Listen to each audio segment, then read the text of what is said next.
What if the greatest lesson in trusting God isn't just about the big moments, but also in the small, costly lessons we learn along the way? Welcome to part 4 of Don't Just Talk About It, Do Something, where Annie shares her poignant journey of trusting God through financial trials.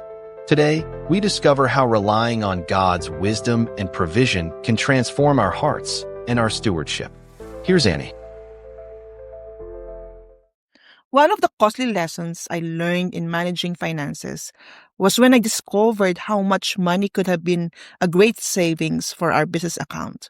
Although I had established an accounting system for our business, irregular audits allowed me to overlook small charges I assumed were part of the service we paid for.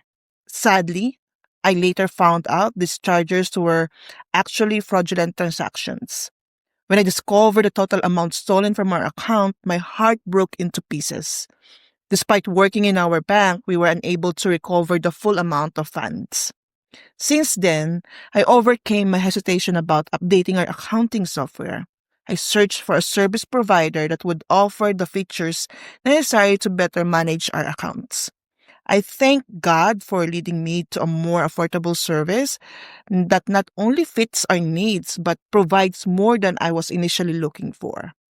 As a planner and someone with a sincere desire to be a good steward of God's blessings, we often find ourselves in challenging situations that threaten our future expenses.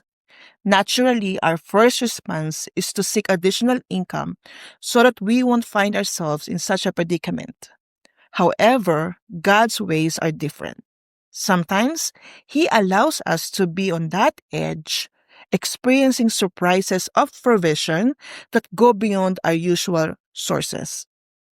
As responsible stewards, we may do our part, taking care of our obligations.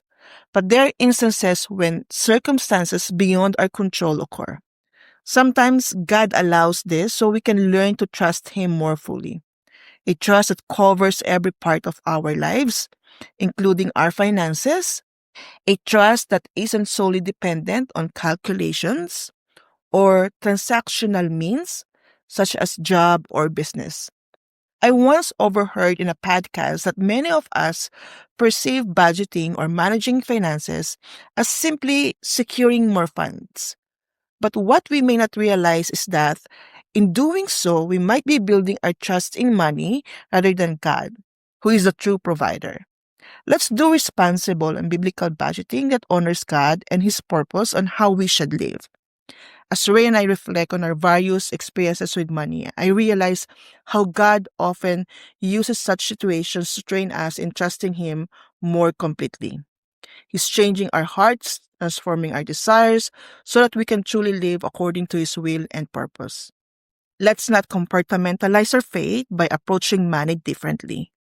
Living in faith should flow through every aspect of our lives, including finances.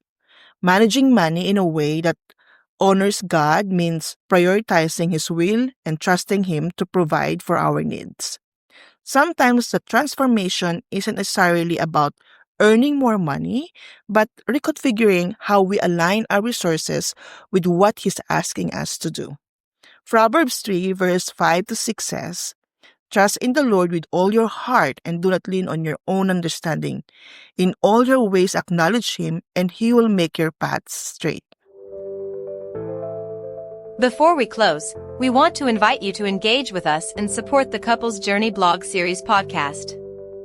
By following this channel, leaving comments, and sharing episodes with your family and friends. You're helping us in our mission to transform marriages today.